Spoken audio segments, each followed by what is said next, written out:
fais rien, là. Fait que ça fonctionne.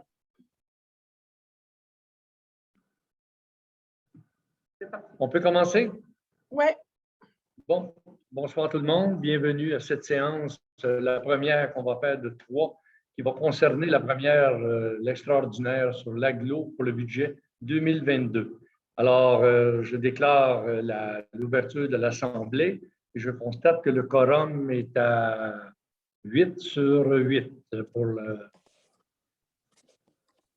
Comment? Je n'ai pas compris. Oui, chacun doit s'identifier. Alors, si vous voulez y aller un par un, allez-y. Je vais vous nommer, vous répondrez tout simplement, ça va être facile. Madame Lepage. Présente. Présente. Madame Joanne Raymond. Présente. Monsieur Michael Van Gansbeck. Michael Van Gansbeck, présent, siège 3. Monsieur David Monette. Présent.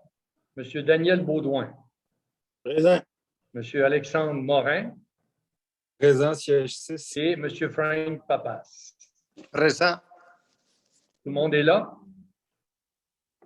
Oui. Parfait. OK. Madame Fogg comme directrice générale et Madame Saint-Louis comme greffière. Comment? Et la trésorière, bien évidemment, qui va nous présenter ces chiffres savants. Voilà. Alors, je déclare l'Assemblée ouverte. Le quorum est complet. Maintenant, nous avons un ordre du jour que vous avez tous reçu. Attendu que les membres du Conseil ont tous reçu le projet d'ordre du jour joint à la convocation, attendu que les membres du Conseil ont pris connaissance de l'ordre du jour, que l'ordre du jour soit approuvé tel que présenté. Est-ce que j'ai une proposition? Je le propose. Michael Van Gansbeck. Monsieur Van Gansbeck, est-ce que j'ai Je quelqu'un? vais le seconder. Madame Joanne Raymond. Alors, l'ordre du jour est adopté.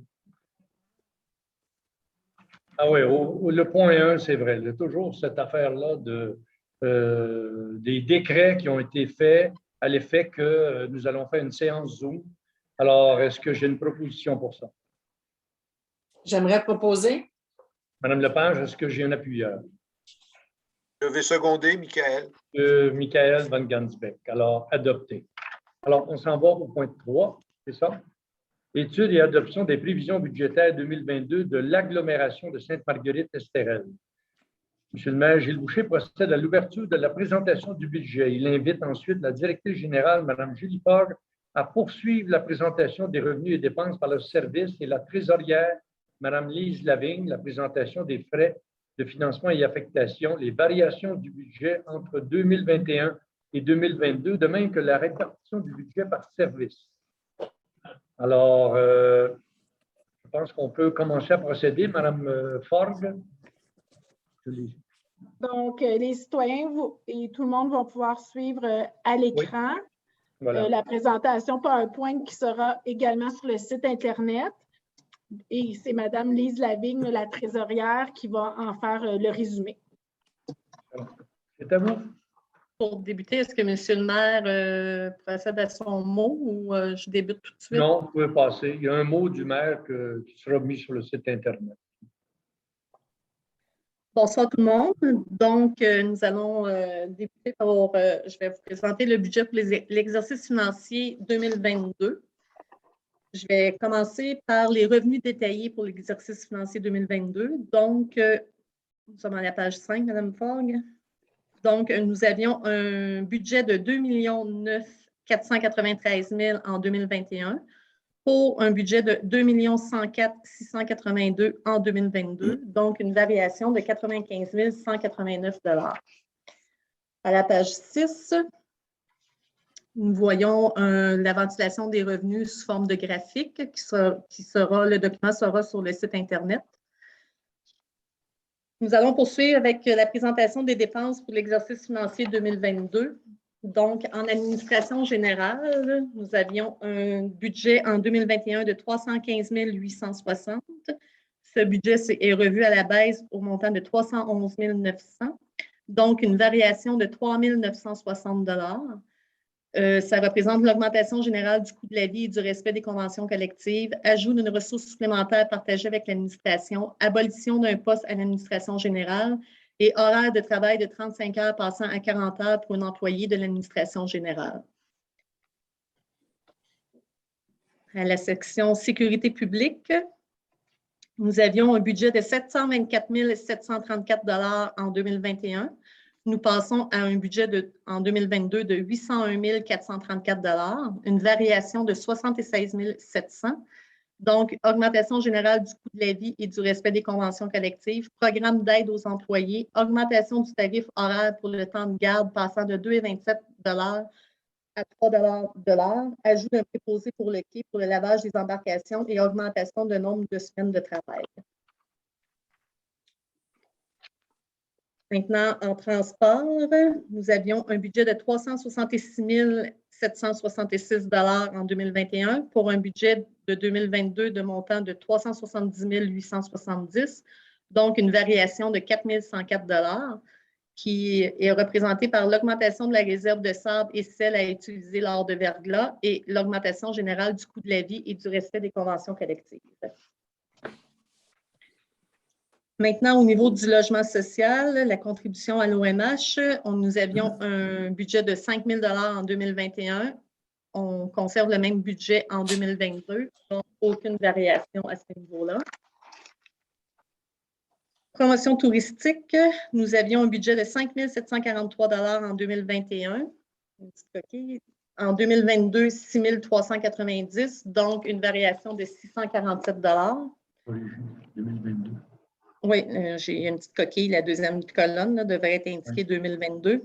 Donc, loisirs et culture, à la page 13. Nous avions un budget de 234 926. Nous passons à un budget de 224 501, donc une variation de 10 425.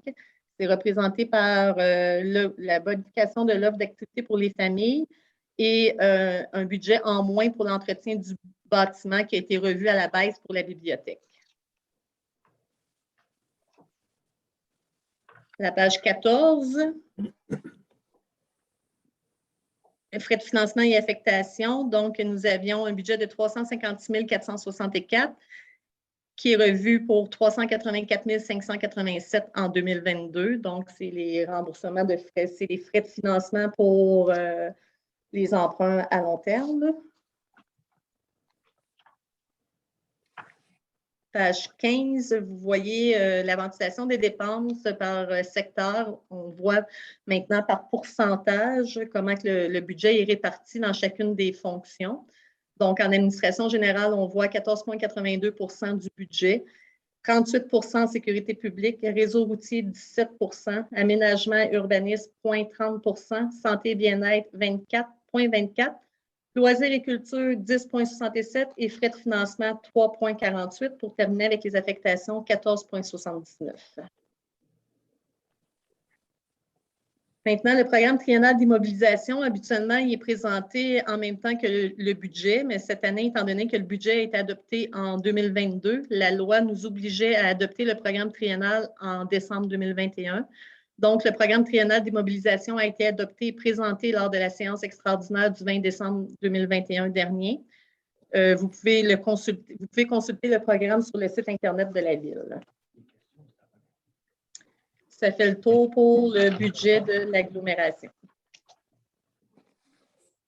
Maintenant, Mme Lavigne, il est mentionné, attendu que les codes-parts sont répartis comme suit. Est-ce que vous les avez?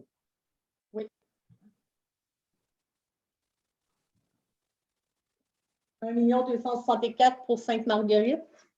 Oui. Et 1 264 319 pour Sainte-Marguerite et 840 363 pour l'Estérel. D'accord. Attendu la publication de l'avis annonçant la tenue de la présente séance sur le site Internet municipal et son affichage sur le babillard municipal le 9 décembre 2021, attendu les prévisions budgétaires 2022 de l'agglomération de Sainte-Marguerite-Estérel, en conséquence que les prévisions budgétaires 2022 au montant de, Mme Lavigne, me redire encore. 2 104 682. Oui. Puis quand il parle, là, il y a barré. Attention. Comment? Pardon, M. Papas? On ne vous entend pas, votre micro est fermé. Oui, excusez-moi. Vous avez dit quelque chose? Non, absolument pas. Non, Le ok. micro. Non, c'est quelqu'un d'autre, je pense, qui parlait, mais c'est pas moi. Mon micro était fermé, mais ça va. Bon. En conséquence, que les prévisions budgétaires 2022, au montant que Mme Ring nous a donné, soit elles sont adoptées, que les quotes-parts découlant des règlements adoptés suivant l'entente de principe intervenue en décembre 2007 soient établies pour les deux municipalités liées, que ces prévisions budgétaires 2002 soient transmises au ministère des Affaires municipales et de l'Habitation, Mme André Laforêt, dans les 60 jours de leur adoption, conformément aux prescriptions de la loi sur les cités et villes. Est-ce que j'ai un proposeur? Je vais proposer. M. Baudouin, est-ce que j'ai un appuyeur? J'aimerais seconder. Madame Lepage, donc, c'est adopté. Les prévisions budgétaires sont adoptées. Tout le monde? Oui, est-ce que c'est unanime? Question? C'est unanime? Est-il Oui. Oui. Oui. Tout le monde a dit Oui. oui? Parfait. Oui. Alors, c'est adopté. Oui. Maintenant, il y a une période de questions portant exclusivement sur les prévisions budgétaires. Est-ce qu'il y a des questions? Oui. Allez-y. Mon nom est Gisèle Descaires. Vous avez parlé de l'abolition d'un poste à l'administration générale. De quel poste s'agit-il? Le poste de... Je pense que c'était quoi? C'était quoi, Commis madame? de bureau, c'est un poste temporaire de commis de bureau. Oui, commis de bureau. Voilà. Très bien, merci. D'autres questions? Oui. Julie Moreau. Allez-y. Globalement, l'augmentation du budget à GLO correspond à quel pourcentage? 4,74. Madame Lavigne? 4,74. 4,74 Oui. OK. Puis, dernière question, dans le document pour les projets, vous avez l'intention d'acheter une camionnette pour la protection civile. Ce que je voulais savoir, si cet achat-là va être un achat de véhicule hybride ou électrique. Je pense qu'il est hybride, hein, si je ne me trompe pas, Mme Ford. Je sais qu'au niveau des gens au niveau là, en tout cas, il y en a un des deux véhicules qui était hybride, mais si celui-là n'était pas spécifié, je voulais juste m'informer si c'était le cas. Lequel vous parlez, Mme Moreau?